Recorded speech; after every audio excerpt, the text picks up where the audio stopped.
And I say it that way because you might be in escrow with a Berkshire Hathaway seller, and they might not require some forms. And if they don't provide them to the disclosures to us, then we have to provide them. Each broker and their attorneys have decided what they feel is important. And since I'm the one that goes to court with you when you get sued, between me and our attorneys at SPILE group, we've determined what we feel is important to cover us and our clients, to protect us and our clients. And I got to tell you, I'm very, very proud because of the 450 agents we have. I have 0 lawsuits right now. That is unheard of. And I like to credit it to you guys coming to my classes and learning what to and what not to do, and learning from your mentors what to do and what not to do, like putting that disclaimer on postcards that you send out. That's one way to keep us. The number one reason we get sued is lack of disclosure. And it's not that we get sued, our sellers get sued, but when our sellers get sued, they take us down with them because we have the deep pockets. We have E&O insurance.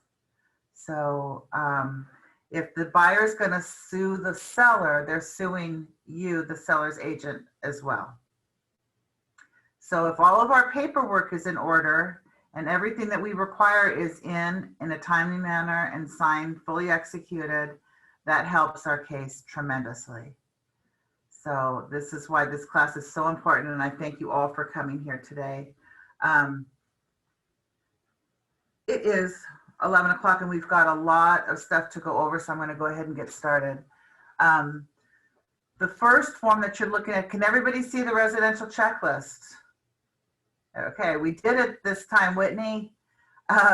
So this is the checklist that we, Megan and me and our attorneys have put together on all the forms that we feel that we made mandatory for our office. So it starts with is when you take a listing, Sean, these are the forms that we're going to need from you in your file.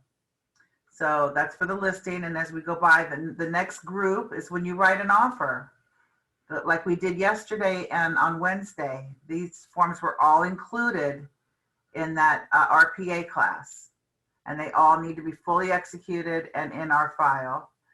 And then there's escrow forms. This is when you're going in, when you're in escrow. These are the things that you're going to have to, that you got to collect. We are paperless. So we have something called TR point. When you have an escrow, your file will go into TR point. We do have excellent transaction coordinators that can do the file for you. The cost of that is $350, and it's money well spent. It takes a lot of work off you, and make sure you're assured that you're going to get paid on time, because all of this stuff will be fully executed and in the file when it closes. These are the disclosures. This is what we're going to go over today. Okay, all of these disclosures. When I started in the business almost 30 years ago, I think we had 2. And as time's gone on and more lawsuits and more different laws and stuff have come up, then they've grown. And all these disclosures are here to protect our sellers and us. So this is what we're going to go over today. The next page is still a continuation of our checklist, and it's important that you keep this checklist, because when you're in escrow, you're going to want to check things off as you start accumulating your paperwork. These are the reports that we require: physical inspection report or a waiver. If your buyer decides not to do an inspection, then we want them to sign a waiver. The prelim we get from escrow. Termite, if you're going to do a termite, we want a termite report or a termite waiver. And a termite, if you do a termite report, we need a completion. NHD report, these are ordered through escrow. Closing docs, obviously you'll get from escrow once the file has closed. And then there's a bunch of, if applicable, if the house is in a fire zone, then you're going to need this home fire hardening disclosure and advisory. And if it's an REO, you'll need an REO advisory. And so these are things that you need if they apply. Okay, so these are just our checklists. So I'm going to go on to our forms. Let me scoot this thing over. Okay, so the first one in the package that I want to go over is the oldest one. It's the one that was even around when I started, and it's the real estate transfer disclosure form. It's a good idea when you take a listing to provide the seller with the transfer disclosure form and with the seller property questionnaire. These are two forms. These are the two forms that the seller is going to have to fill out on their own. You don't fill it out for them. If they tell you what to check and what not to check, and you fill it out for them, and then there's a lawsuit and they're going to say, I don't know why Demetra checked that box. I never told her to. So we never, ever, ever fill them out for our clients.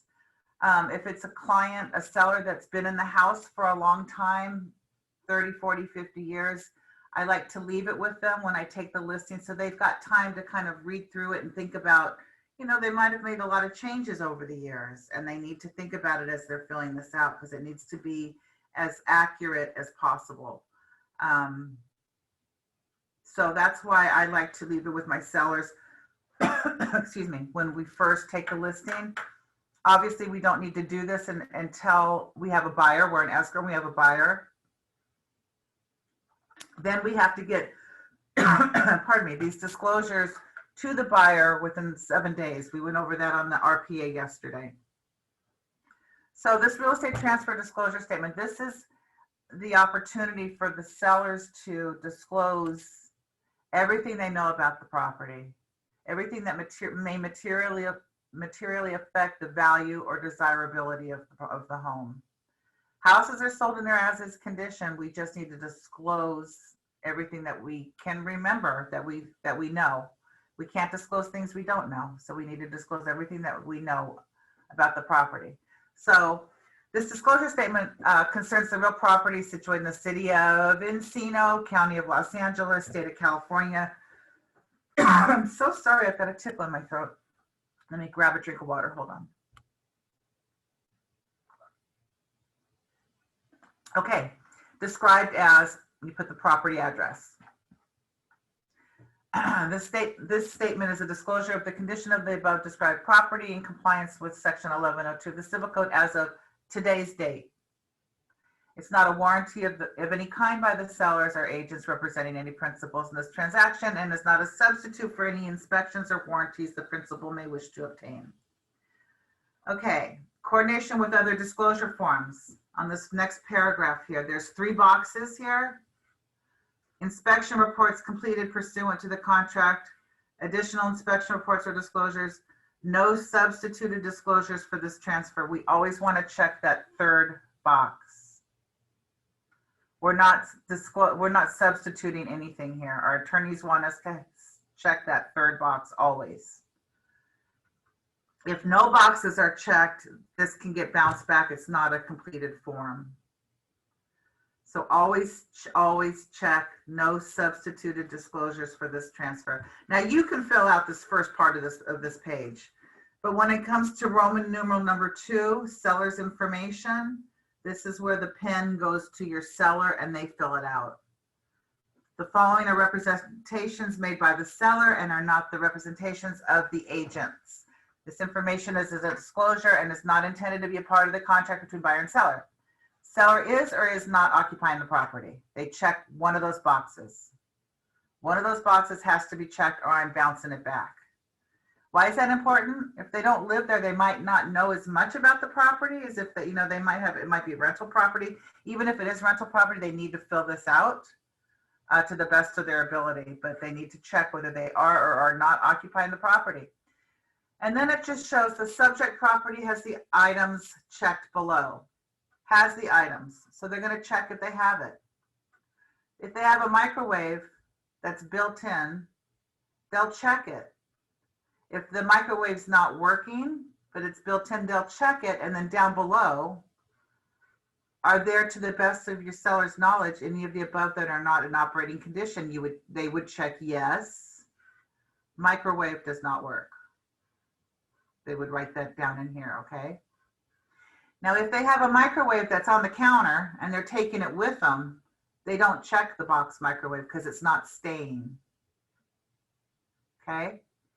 So they're gonna go through and they're gonna check everything that the property has that is staying. And I'm stressing that because of a boo-boo I made when I was new. Learn from my mistake. I had sold a house in Chatsworth to this girl, Maria, and about a year later, she wanted me to list it. So I listed it, but I had just been there, it felt like, because I just sold it to her. So I didn't realize that she had put an above ground hot tub in the backyard. I never even went back there. It sold right away. When she filled this out, she had checked hot tub spa. Okay, she had checked this. So fast forward, we're about to close escrow. We're doing our final walkthrough. I'm there with my seller. The buyer's there with his clients, and they're going through the house. And they said, "Okay, how do you turn on the jacuzzi?" And she said, "Oh, the jacuzzi's coming with me." And they said, "No, we want it to stay here." And then we kind of looked at each other like, me and the other agent looked at the contract. It wasn't included. It wasn't excluded. So I went to my broker and I said, "What do I do? Buyer wants it, seller wants it. We didn't include it or exclude it in the contract." He said, "Let me see the TDS." She checked hot tub spa, so it was staying. So that cost me because I paid her an envelope of cash for the spa. So it was a lesson learned to me. So remember that story when you're telling your clients to check everything that the property has that is staying. The kicker with this was about a week or two after we closed. I happened to drive by the house and there was a dumpster out in front of the house, and guess what was on top of that dumpster? That jacuzzi tub. They decided to turn the house into a center for older people, and it was an insurance issue. They had to get rid of it. So anyways, everything gets checked that is there and that's staying, and if anything does not work, they need to disclose below. And it's like it says here, are there, to the best of your seller's knowledge, any of the above that are not in operating condition? So if there's sprinklers that don't work, yes, there are sprinklers, but they're not in working order. So they need to describe down here.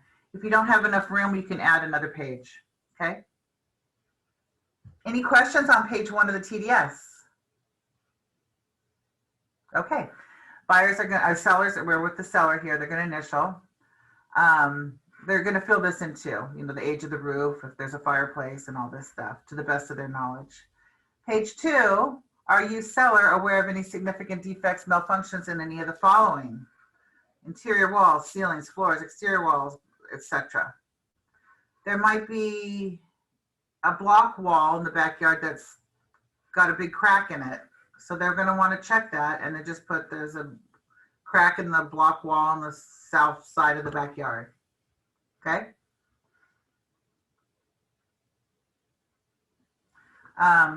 And if you need additional forms, you can just pull up an addendum and mark it an addendum to the TDS, and they can add things there. I've got one seller right now that's got about 3 pages of additions that they've added to the TDS and SPQ. Better too much than not enough when it comes to disclosing. Then we go down here. Are you, the seller, aware of any of the following? Remember, they can't disclose something they're not aware of. So they're just going to go through here. If they're not aware of it, they check no. If they are aware, they check yes, and they describe below. So there are any encroachments, room additions, settling, draining, grading problems. So if your backyard floods every winter, then you're going to put, they need to check yes, and they need to describe below. So they're going to go through here, any lawsuits, anything like that, they need to disclose everything. And if you ever think, when you call me and say, Demetra, should I disclose? Yes. You don't even have to finish that sentence. If you ever question whether you should disclose it, the answer is yes. I would rather lose the buyer today than be in a lawsuit next year over it. Okay? So disclose, disclose, disclose. And this is our opportunity for us to guide our sellers that they need to disclose everything. I'm not sure what happened here. You guys see this blank part on the bottom of this TDS? The seller certifies that the property at the close of escrow will be in compliance with the health and safety code by having operable smoke detectors. And they also need to have the water heater strap is what this says in here. Seller's going to go ahead and initial the bottom of that page. Demetra, is carbon monoxide not mandatory? Carbon monoxide is mandatory. Okay. The state law is that, state law is two things: low flow toilets and shower heads and carbon monoxide detectors, one on each floor. And then there's government required retrofitting, and that's smoke detectors, water heater strapping, seismic gas shutoff valve, and if there's an old school slider that is not safety glazed, it has to be safety glazed if it's not the safety glass. Okay. Seller certifies that the information is true and correct, and they sign it. Then you come in here. This is for the listing agent, which is you. The undersigned, based on the above inquiry of the sellers as to the condition of the property and based on a reasonably competent and diligent visual inspection of the accessible areas of the property in conjunction with that inquiry, states the following. You're going to check this top box, see attached agent visual inspection disclosure. That's our AVID. Back in the day before we had AVIDs, we had these 3.5 lines to go through the house and disclose everything that we could see as an agent. They've now changed it, and we want you to fill out the AVID form, which we will get to later in this class.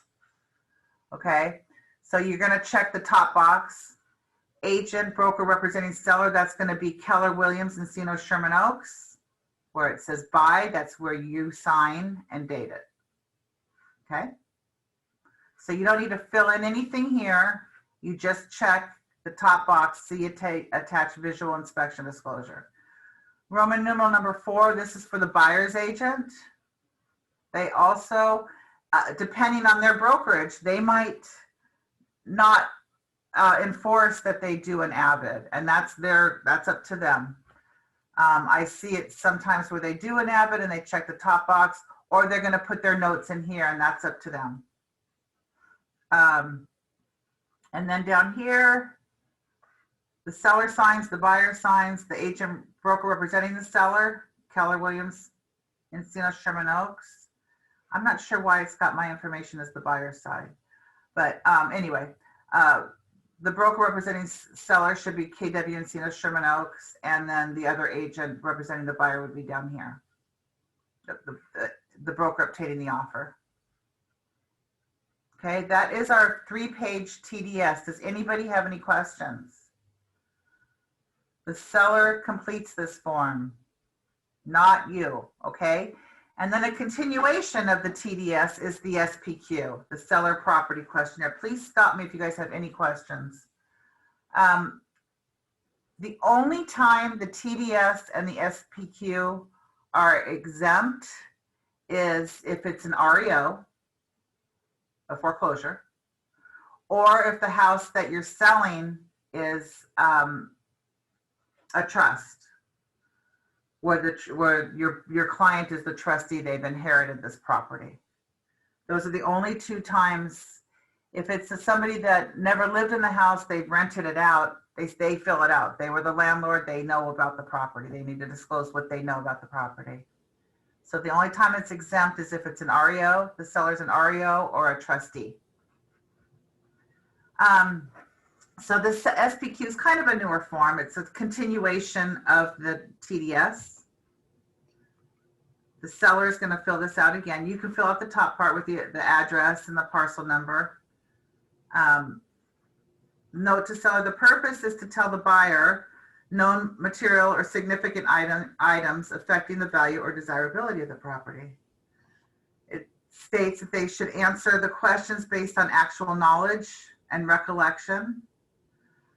It also tells them that something that you don't consider material or significant may be perceived differently by a buyer. Think about what you would want to know if you were buying a property today.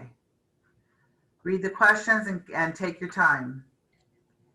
If you do not understand how to answer a question or what to disclose or how to make a disclosure, consult with a real estate attorney. as a broker or an agent, you can't answer the questions or advise. We can't give legal advice. We're not attorneys. So the seller, and you see right here, are you aware of, within the last 3 years, a death of an occupant of the property upon the property, yes or no? If the answer is in only 3 years. So if somebody died in the house 10 years ago, you don't have to disclose it. What if there was a murder?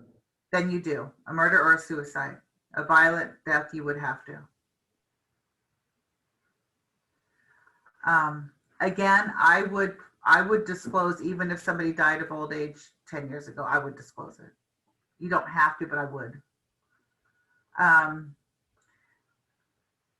Some of these questions are, order of governmental health, identifying the property as being contaminated by methamphetamine, yes or no? Releasing the illegal controlled substance on or beneath the property, yes or no? So they're gonna go through and they're gonna check. Remember, if they're not aware, they check no. You can only check yes if you are aware of yes to any of these questions. Okay? And we go to page, seller initials, page 1 after they completed. If there any of these answers are yes, they're going to explain on this part down below. Repairs and alterations. Are you, the seller, aware of any alterations, modifications, replacements, improvements, remodeling, including those resulted from home warranty claims? Yes or no? If you know that the sellers have remodeled the house and they check no to everything, you need, as the agent representing them and protecting them, you need to take this back to them. I've had to do that several times and said, we just painted the interior of the house. You answered no. Correct it. Just let let the buyer know that yes, you've painted it. Goes into structural systems and appliances, disaster relief, water-related and mold issues. This is important if there was a leak. If it flooded inside, the walls got wet, there could be mold growing in there. So a buyer needs to know if there was ever a water intrusion. And then they can decide if they want to get a mold inspector. Pets, animals, and pests. If you've ever had a dog or a cat or whatever, you're gonna check. You'll have your seller check yes and explain below. Any problems with livestock, wildlife, insects, or pests on or in the property, and so on. Pretty self-explanatory, right? Then they go into boundaries, access of the property used by others. So if there's any easements or encroachments or boundary disputes, they need to check yes or no that they're aware of any. Landscaping, pool, and spa. If there's operational sprinklers on the property, there's a pool heater. Yes, there's a pool heater, but it's not operational, then you check, have them check no. So they're just going to go ahead and they're going to answer all the questions to the best of their knowledge. If it's not a condominium, they don't answer any of these questions. You could put a line through it. You could write NA across it. Okay. Title, ownership, liens, and legal claims. Are you, the seller, aware of? So go ahead and they'll answer those to the best of their knowledge. Neighborhood noise. Make sure they answer this properly. We've had situations. I sold a house across the street from an elementary school, and the buyer tried to sue us afterwards that we never disclosed that Monday through Friday from 3 to 5 there'd be a lot of traffic. Parents picking up their kids, right? But we didn't disclose it. When you're showing a house or when you're there for the inspection, if you notice a plane flying over every 15 minutes, you're probably in the landing pattern or the takeoff pattern for Van Nuys Airport or whatever. Disclose that. If there's a church around the corner, a hospital, they might have noise, they might hear sirens. Make sure the seller, they might hear a train if there's a train track nearby. So make sure your seller discloses that. It might not bother them, but it might be important to the buyer. Even if you are there and you hear a dog barking not excessively in the neighborhood, make sure they disclose that. And if they don't, you will on your TD, on your Avid, but we'll go over that in a minute. The next page is governmental. Are you, the seller, aware of ongoing or contemplated eminent domain, condemnation, annexation, or change in zoning or general plans that applies or could affect the property? Yes or no? If it's yes, they need to explain down below. Okay? Pretty self-explanatory, right? We just need to explain it to our sellers so that we can protect them. The seller represents that the seller has provided the answers and, if any, explanations and comments on this form and any attached addenda, and that such information is true and correct to the best of the seller's knowledge as of the date signed by the seller. So the seller's going to go ahead and sign and date it. Okay? That's it for the SPQ. Any questions? Demetra, have you ever come across ex-sellers, elderly, and they really don't want to fill those things out and ask you to fill it out? And you say you don't do that. We're not allowed to. If it's an elderly person that is not capable of doing it, then I would advise that they do a power of attorney to a family member and have the power of attorney complete everything for them. But me as the agent, I'm not doing it. Too much liability. Okay. Okay. So if it's elderly, you got to be careful for elderly, because elder abuse. If it's elderly, we've got to make sure that, yeah, I would talk to a family member, because if I question whether they are mentally with it, if they should be allowed to sign a contract. If not, then again, I would get a power of attorney for a family member to do it for them. And if there's no family member? Well, I haven't run across that. We still don't fill it out. I would get, you would have to get two doctor's notes saying that the person is with sound mind to be able to fill out a contract if you question it. But they should be able to, I don't understand why they wouldn't be able to fill it out if they can't. If they can't fill out these forms, then they need to find somebody that they trust that can do it for them. Maybe their attorney. Thank Okay? you. You're welcome. Demetra, Yes. are any of these forms in another, like in Spanish? They can be. The problem is both parties would have to know how to speak Spanish. The buyer would Okay. know how to read Spanish. So if you represent the seller and they don't speak English, is it okay that we translate, or do we need to? Translator. You'd have to have a translator. And there's a Oh. form for that. Hire a translator and fill out a form for that? Yep. Or have a family member translate it. Okay. Okay. Even if we speak, we can't translate it for them? We can, but there's a translation form that needs to be completed. You might want to get attorneys involved. The problem is they do have these forms in other languages. The problem is both parties would have to be able to speak that language. Because if the seller's doing this in Spanish and the buyer doesn't speak Spanish, they wouldn't be able to read the disclosures. So we have an issue. So in cases like that, they don't come across often. We'll handle it separately. Just call me if that's the case, and we'll get attorneys involved. Okay. The in the package is the lead-based paint addendum. This is only if the house was built prior to 1978. We stopped putting lead in our paint 1978. So if the house was built in 1960, we need this lead-based paint. Even though they painted over it probably 10 times, 20 times, there's still lead in the wall. So if you were to cut a hole in the wall, and it would become airborne, it can be dangerous to your health to breathe it in. Especially dangerous for children or pregnant women. So, if the house is built, Demetra, this is when I've had that when I was flipping houses and doing stuff like that, older houses, there was a test that I was asked to do that could test the lead paint, because I was doing some older house, like 1920s and houses and stuff. And there was like a test that they asked me to do. Have you had, I mean, is that here? That was when I was flipping in Michigan, but I don't know. Yeah, no, we did. Okay, It's a given that there's lead in the paint because that's how they made the paint right. up to 1978. That's when they stopped putting lead in the paint. So it's a given we don't need to test. There is lead in that paint. So and it's fine, but the only time it can be dangerous if you're to cut a hole in the wall or when you remodel and it becomes airborne, then you're going to want, make sure there's no pregnant women or children around, because when it becomes airborne, it can be dangerous. So you're going to fill out, the following terms and conditions are made part of the California Residential Purchase Agreements. Check this box. Obviously fill that out with the property address, the buyer's name, the seller's name.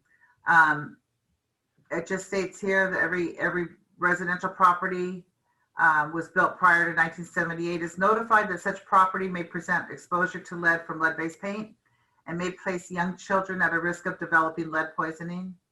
So if there's paint chipping and they go along the windowsill and eat that paint, they could become sick, and it could cause some issues, behavioral problems, impaired memory.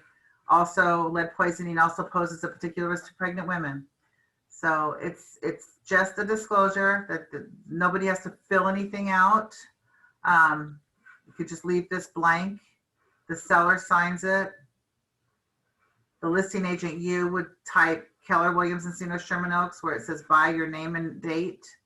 Then this is where the buyers sign it and the buyer's agent. Okay, so this is a disclosure. The rest of these disclosures don't really need to be filled out. They just need to be signed, but you need to be familiar with what's in them. If the house was built in 1978, 79, 80, 82, 90, 2010, we don't need this form. Only if it was built prior to 1978. Okay? Demetra, Yes. on the first disclosure, do you have the disclosure separate form for the land? On which first disclosure? The transfer disclosure statement? Yes, yeah.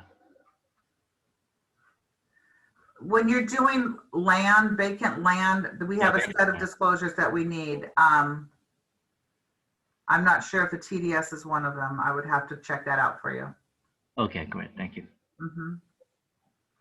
So Demetra, the lead disclosure, just to put it down, you don't have to do any remedy or anything. No, there's no remedy because there's lead-based paint on the walls. There's no remedy for it. It's just a disclosure saying this house was built before 1978, and before 1978, there was lead in the paint. Even though it's been painted over 37 times, there's still in there lead in the paint. A couple layers down, but it's still there. You can't remove it. Okay? The next form is the statewide buyer and seller advisory. This is a 14-page advisory. We used to have to initial each page. They took that out. I'm not going to read it to you, don't worry. But I need you to read it at your leisure and to be familiar with it. It goes over the buyer's rights and duties, seller's rights and duties, broker's rights and duties. It has a table of contents. Investigation of physical conditions, formaldehyde, geological hazards, inspections, mold, pets and animals, septic systems. It goes over everything. Your seller needs to read through it. You need to read through it so you're familiar with it in case your seller or buyer has any questions. Because your seller's going to sign this, and then once you get into escrow, the buyer's going to sign it. Marijuana, cannabis, and methamphetamine labs. Okay, you got to make sure you read through all of this. Rent and eviction control, retrofit, point of sale requirements, installation of operable smoke detectors, bracing, strapping of water heaters. These are all things that need to be done in Los Angeles. Demetrius, how do you know a toilet is a low flow toilet? If you take off the lid inside the tank, you can tell. If you can't tell, if the seller should know because they probably installed them. If they don't know, your inspector will know. And if you're not sure, then you get a retrofitter to come out and they can tell you.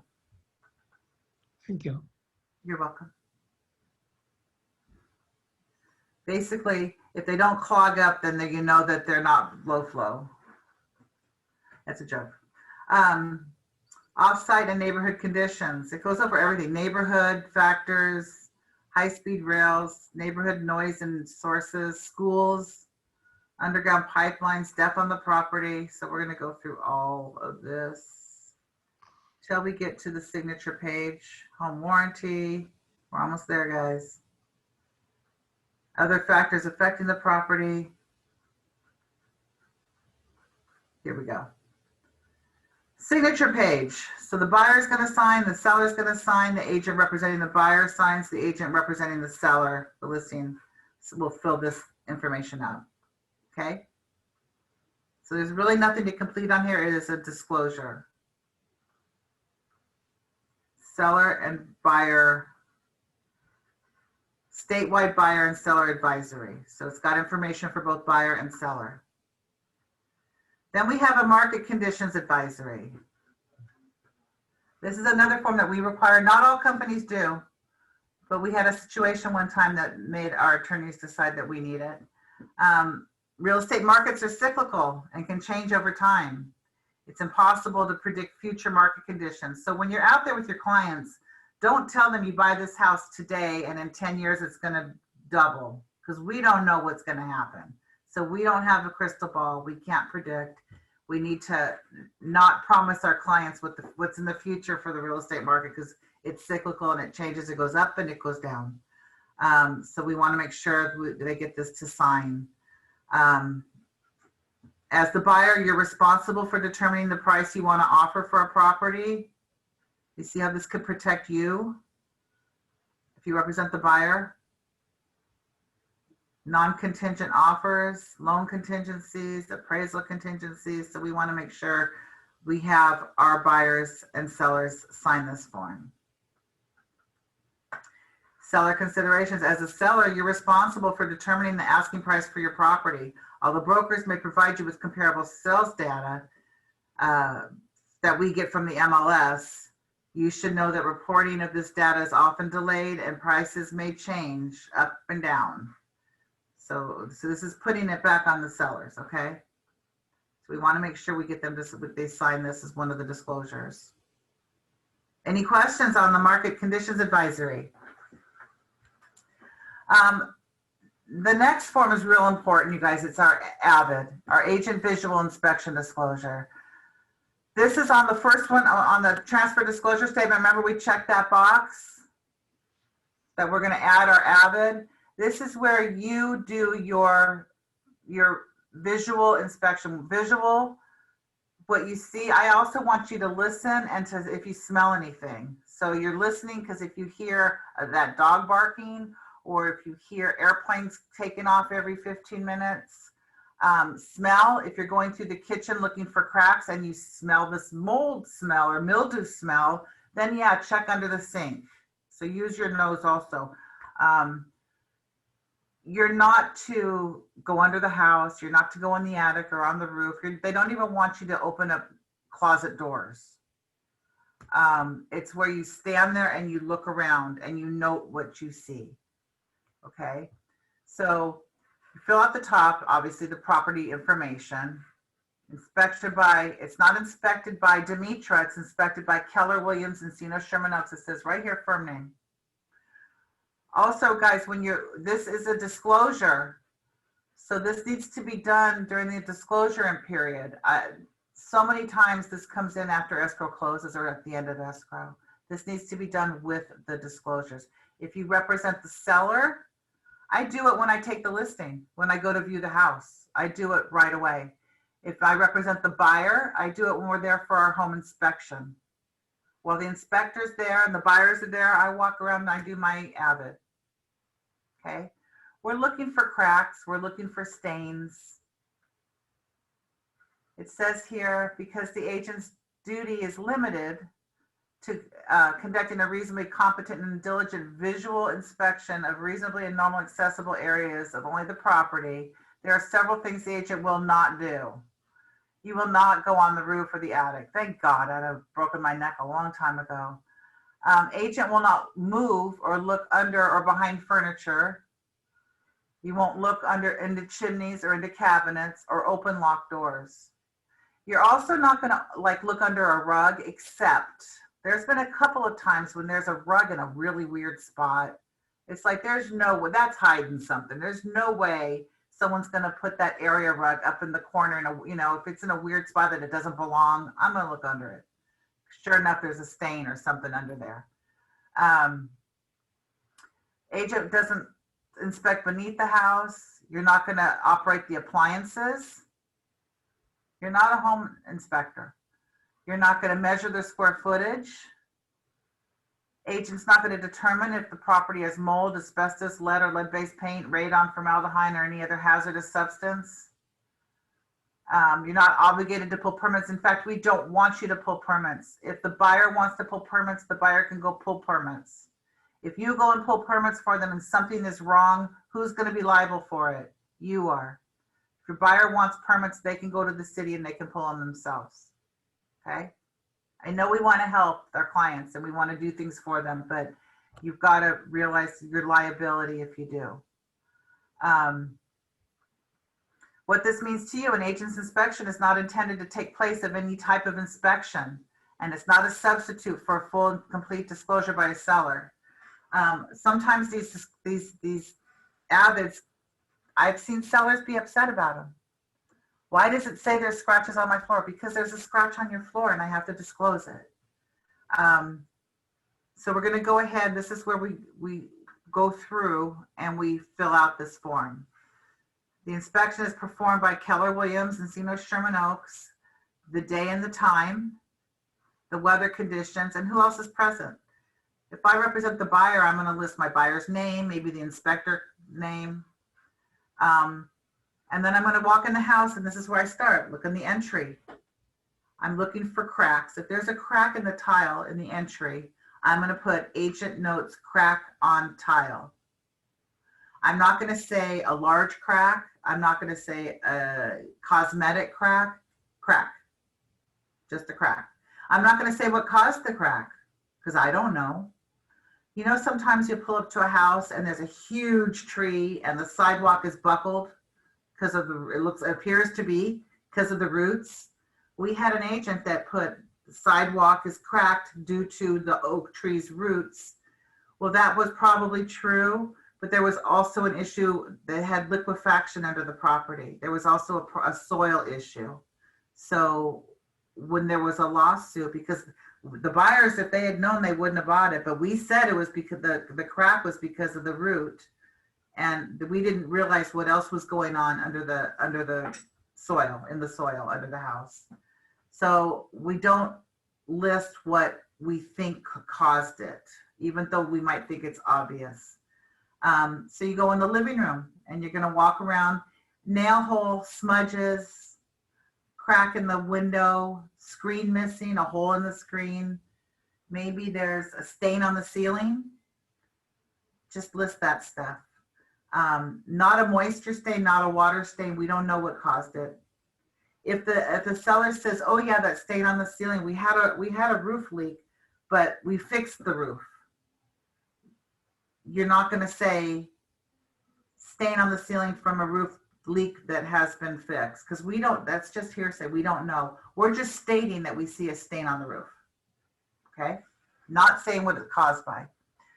We go through the kitchen, look for if it's still got tile, or even with granite or other stones, look to see if there's any cracks, if there's any rust. If you go in, the kitchen has just been remodeled, you can't find any flaw, write nothing noted. Other room, if there's a bonus room, I would write in their bonus room, and then I would put what I see. Stain on carpet, tear on stairs and hallway. Maybe there's carpeted and the carpet is torn. I'm going to list that it's torn. What started this form was a huge lawsuit that there was with a house that slid down a hill after it closed escrow. And the agents, before a house, when there's soil issues like that, the windows start to not open, cracks appear on the walls. you walk down or through a room and you kind of feel like you're walking downhill. So, but the agent didn't note anything. So it was a big lawsuit. So that now that's when they came up with separating making the avid and that you go room by room and you actually look around. This is the one thing an agent has to do. So we need to make sure you do it to the best of your ability. I've been to court before where the judge will look at the listing agent's avid and look at the buyer's agent's avid. One says nothing noted, nothing noted, nothing noted. The other one wrote a small novel, and it's like the nothing noted. Did you even enter the property? Because you didn't notice that there was a huge crack across the master bedroom window. You know, so you got to make sure you do your due diligence and note anything that you may see. And then again, the bedrooms. Bedroom number 1. Now we call it the primary bedroom. We used to call it the master bedroom, but bedroom number 1 I always have is the primary room.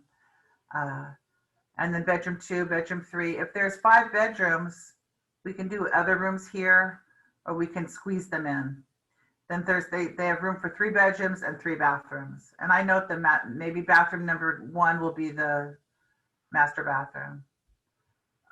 Bathroom number 2 might be the upstairs bathroom. Maybe bathroom number 3 will be the downstairs.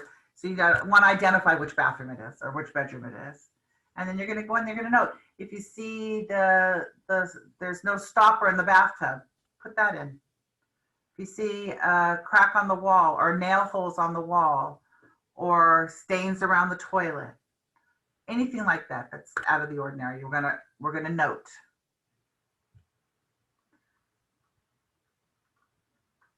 The third page, is it the third page? Yes, the third page. Any other rooms? The garage, you can always find cracked concrete in the garage and on the driveway. We live in LA. There's earthquakes, there's settling, but we're not going to say what the crack's from. Agent notes crack in garage floor. Agent notes cracks around the pool. Tiles missing around the pool. Some tiles missing. The deck appears to be lifting. Just anything that you note. Another thing would be, you know how sometimes the sprinklers spray towards the house and it leaves kind of like a darker line, like where the water hits it a lot? I note that because that could be an issue with moisture. I don't know why people put sprinklers in facing the house. It should be from the house facing away. That way you're not watering the house. And then in the box below, it says this disclosure is based on a reasonably competent and diligent visual inspection of reasonably and normally accessible areas on the date specified above. The firm who performed the inspection is Keller Williams and Sina Sherman Oaks by Demetra and the date. The seller's going to sign, the buyer's going to sign, then you, the agent representing the seller, is going to sign it again, and the agent representing the buyer is going to sign it. Wait. Pardon me?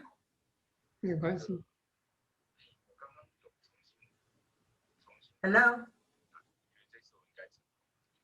刚刚查我 Peter, can you mute yourself, please? 没有看到，我看一下。 Whitney, can you mute him? Does anybody have any questions regarding the Avid? It's real important that we do this and we do it correctly. And we do it in a timely manner. I can't stress that enough. We good? All right. 是 email 吗？ Whitney? Oh, no, thank you. He's muted. Water conserving plumbing fixtures and carbon monoxide detector notice. Sean, this was you asked earlier. This goes into the California law as of January 1st, 2017, was that all houses, we're in California, we live in a drought, always. So we need to have low flow toilets and shower heads and a carbon monoxide, one on each floor. It's California law. Whether you live in an apartment, a house, a condo, this has to be done. And then appraiser, if an appraiser comes and there's no carbon monoxide detector, they won't do the appraisal. You'll have to get it and they'll have to come back, which is going to cost your buyer more money. I always have extra carbon monoxide detectors in my car in case I go to a house that doesn't have one. You just plug it in. Okay, so the water and conserving plumbing fixtures goes into that. It all needs to be low flow. Carbon monoxide detectors, there's kind of some confusion as to where they're supposed to be, but my retrofitter says one on each floor, and I think it's smart to put them by, like in the hallway where the bedrooms are, because if there's a carbon monoxide leak, you want to be woken up, right? So put them near the bedrooms.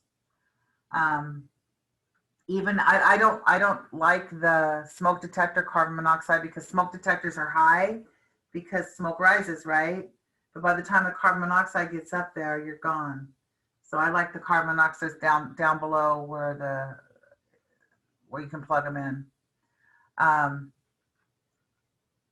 Seller and buyer are going to go ahead and sign that. Okay, this is another form that is required. Water conserving plumbing fixtures and carbon monoxide detector notice. Then there's a water heater and smoke detector form. Buyer and seller are going to sign it, just that the state laws that we have to have water heaters strapped and smoke detectors, one in each bedroom and one in the hallway leading to the bedroom. That is our local requirements. So they're going to sign acknowledging that. We have a booklet. We used to have booklets. Now they're all, you can get them on zip forms, where the seller, this is one more form the seller is going to have to fill out if the house was built prior to 1960. If it wasn't, they don't need to fill out this form. So this is only for houses that were built prior to 1960. And they answer these questions. Yes, no, doesn't apply, don't know. Or if they want to answer it, they can look at these pages of the booklet, and those pages will show them how to figure out if the water heater is braced, or if the home is bolted to its foundation, or if the house has a crawl space. So usually I see all these with don't knows all the way down. But the seller is going to fill this out. Again, only if the house was built prior to 1960. If it was built 61 or to today, then they don't need to fill out this form. It's a little tricky on where to find this in car forms. You have to go up to the drop down, and it's in a place called EPUBs. And then you can pull up this form and this other form, which is next in the booklet. It is for the buyer to sign that they've received the booklet, the Homeowner's Guide to Environmental Hazards and Earthquake Safety. The buyer just signs that they've received a copy of the booklet. Again, the booklet is available on car forms. We used to have to actually give them the booklet that showed, if there's an earthquake, what to do, hide under the doorways, and if there's, different way to check out lead-based paint and toxic mold and all that. So that's something that we as the listing agent will provide to the buyer's agent for the buyer to sign that they've received it. Okay. I don't need the seller to sign. I just need the buyer to sign it. Next in the booklet, we're getting towards the end here, guys. I think we might finish early because nobody's asking me any questions. The next form is 5 pages. It's the addendum to the residential purchase agreement. This is only if you sell a house in the San Fernando Valley. It's basically our local area disclosure. I go a little further in the valley. I also include Burbank. I also include Westlake Village, Thousand Oaks, because it talks about the fires that we had a couple years back. And it talks about some Lopez, where is it? Hold on, there's Sunshine Canyon, the landfill. There's a landfill out there. But this, it talks about different things in the valley, like airport noise. We have a few airports here in the valley. We have Burbank, we have Van Nuys, there's one in San Fernando. Boeing Rocketdyne Santa Susana facility back in the 60s, 70s, they used to shoot off rockets there in the hills in between like Chatsworth and Simi Valley, the Santa Susana Pass there. I remember watching out the living room window. I'm showing my age here, but it's left some stuff in some radioactive materials in the soil there. So there's a cleanup that's always going on still to this day. There's still some stuff in the soils that they're trying to clean up. Goes over rent control, Valley Transit Project, Hillside Ordinance, landfills. We have several landfills. We've got Sunshine Canyon there in Granada Hills. Lopez is over, I think, around Thousand Oaks. Chiquita, I'm not sure where that one is, but there's landfills here in the valley. Future development, flooring disclosure. There's certain flooring that caused issues. Wildlife. We all have seen coyotes and snakes and owls and stuff in the valley. We're kind of living in their town, but so it discloses that there's wildlife here. High winds. If you ever lived or been to Porter Ranch or some areas in Northridge, when it's windy, it's really windy there. Also in Simi Valley, Santa Clarita.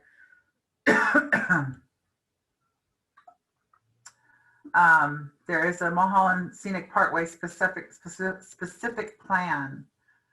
Protective trees. There's, everybody knows that oak trees are protected. There's some other ones also. So if you're buying land that has oak trees on them, you cannot move them. If you do, you have to move them a certain way, and it's very expensive. There's a proposed high-speed rail between Burbank and Palmdale. Why a lot of people are buying out in Palmdale, because they'll be able to get on this high-speed rail to get to work. They won't have to drive for 2 hours.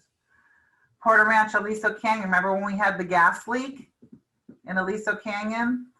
Then they added this to this form to make sure everybody's aware of it, because the gas wells are still there. Woolsey Fire, this is the most recent thing that they've added to this. We had the fire in 2018 that started in Woolsey Canyon and went all the way to the ocean through Thousand Oaks, Calabasas, Agoura, West Hills, Bell Canyon. This is why I like to include this in just at the outskirts of the valley as well. Excuse me, I need water. If you're selling a house in Palmdale, you don't need this form. If you're selling a house in San Diego, you're licensed in California. But what I do recommend is you go to the local board of realtors in that area where you're selling to see if they have a local disclosure for that area. So buyer and seller are going to initial each page. Mandatory government retrofit items. We've all talked about this, right? The water, low flow toilets, the impact hazard glazing, smoke detector, water heater, smoke detector in each bedroom, and the water heater strapping, and the seismic gas shutoff valve. These are all the government required retrofitting for Los Angeles. And then the buyer and seller sign. Does anybody have any questions regarding this? You can find this form on Car Forms. You can also find it at SRAR on their website. And then the last two, yes, please. No, well, I don't know if this is the right class to ask this question really, but I'm kind of wondering how you or any other agent would present these disclosures. Are they in person, and you with each, like if you're representing the buyer, are you in person and going through everything, or do you just send it to them? Or that's a very good question. Thank you for asking it. Things kind of have changed from when I first started this business because we didn't have the internet. So everything, I would sit down with my sellers to fill this stuff out. Then I would take it to the buyer's agent, and they would go to the buyers and sit down and explain it to them. Most everything now is done electronically. So, for example, I'm the listing agent. I'm going to sit with my sellers because I want to make sure they fill these things out correctly and they understand what they're signing. okay, yeah.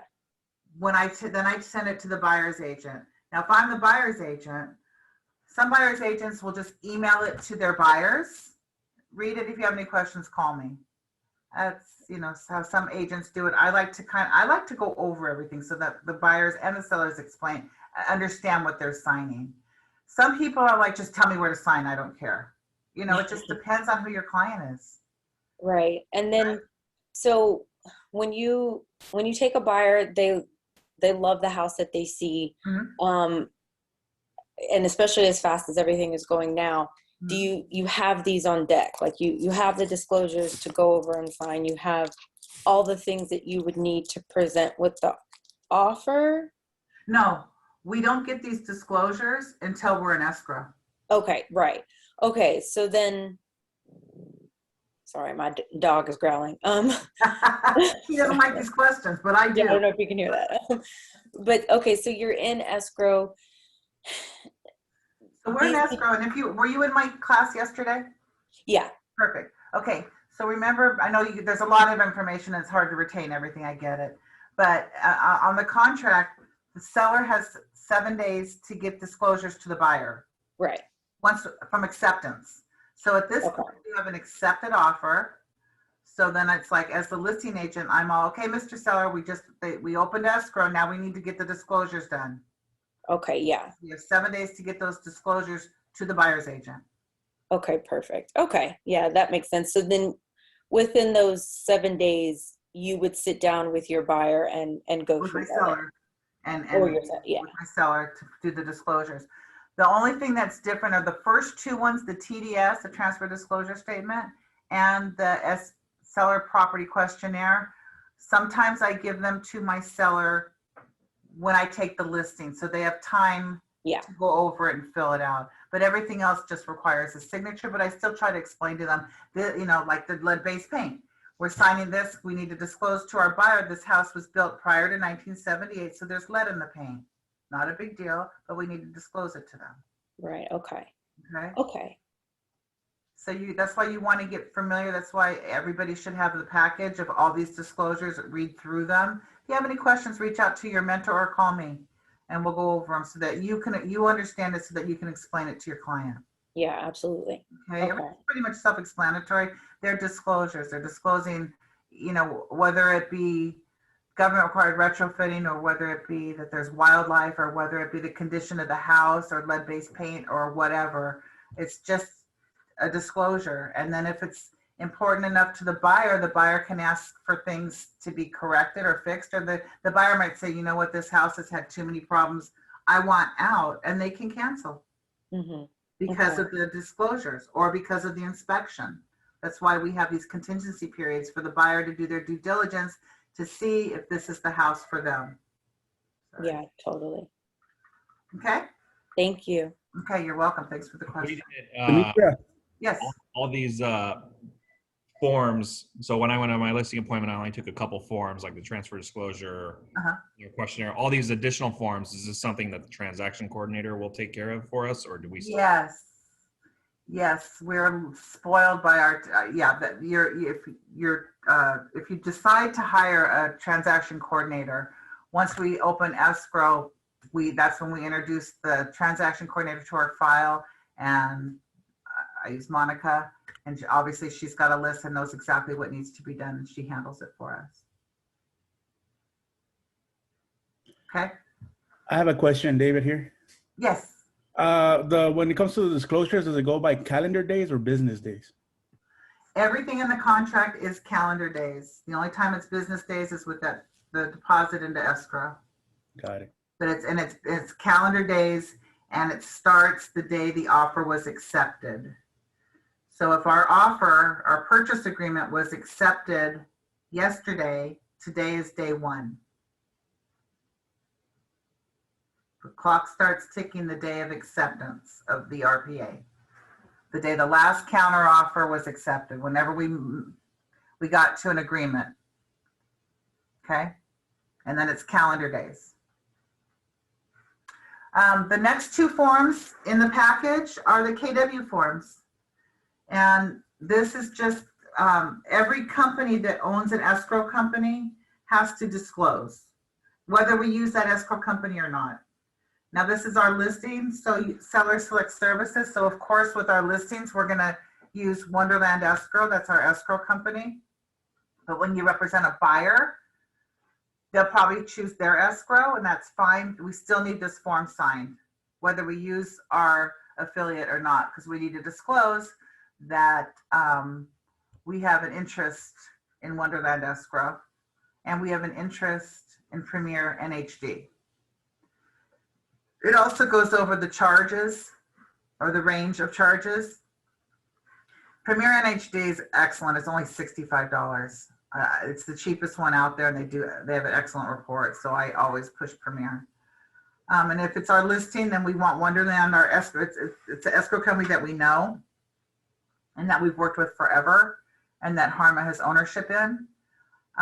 So we want to support that. And then our buyers and sellers will sign here. Like, again, the other, like on the deal that we did yesterday in my RPA class, I think the agent on the other side, I used the Rodeo agent, Brandon Half.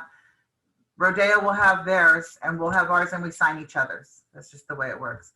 Every once in a while, you'll get somebody that says, my client refuses to sign, and we'll deal with it then. No big deal. So this is our KW Affiliated Business Arrangement Disclosure Statement, and then our KW mold disclosure. And it's not saying the house has mold, it's just notifying that there are different kinds of mold out there. Some are toxic, some are not. And it's up to the buyer and seller to check if there is mold to get it checked. Okay, so the buyers and sellers would sign it. And that is it for our disclosures. Any more questions, I hope? I have a question. Yes. Hi, Taylor. Hi. Hello. You said you leave the TDS when you take the listing. Is that digitally that you give it to them, like via email as well, or you give them a hard copy? It depends on who my client is. You know, there's no right or wrong. I give it, here, I'm just going to the TDS. I'm not trying to make you guys dizzy.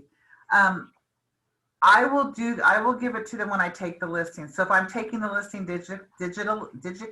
can't say it, then I'll send this digitally. If I'm going to their house to have them sign it, then I'm going to take this and I'm going to leave this with them. It just depends. And I only do the TDS and the SPQ if it's an older client that has lived in the house for a long time, because I want them to have time to think about what they've done to the property. You don't want to give it to them and say, okay, I need you this signed in the next hour. You know what I mean? I need you to fill this out and sign it in the next hour. Because it's so detailed as to what, you know, different things that were done to the house over the years. So we want to make sure we give them plenty of time to complete it accurately. Got it. And maybe a silly question, but I was thinking if you gave them a hard copy, and then I assume we would have to transcribe it to make it digital. Are we assuming any liability in that? Yeah, we do not transcribe it for them, because if you leave something out, that's on you. So I give it to them. They can print it, or I can hand it to them and they fill it out, and that's the form I use. We never transcribe, because if we left something out or put something in or something or made a mistake, then you're liable, because that's not what they filled out. So if they did not fill it out digitally, we would just scan what they did and then add it to the digital file? Yep. Got it. Yeah, we All right, scan it in, then we can email it to the buyer's agent along with the rest of the disclosures for their signature. Perfect. Okay, good question. Anybody else? I've never gone through all these disclosures so quickly. Well, it is pretty clear. Yeah, thank you. You're great at explaining. Oh, who said that? I did, Danny. You're my favorite. No, thank you guys. I appreciate you coming. Please go over these, print them, scan them, whatever you do, go over them, get familiar with them. Again, if you have any questions, I'm just a phone call away. Okay? Thank you. All right, we're done.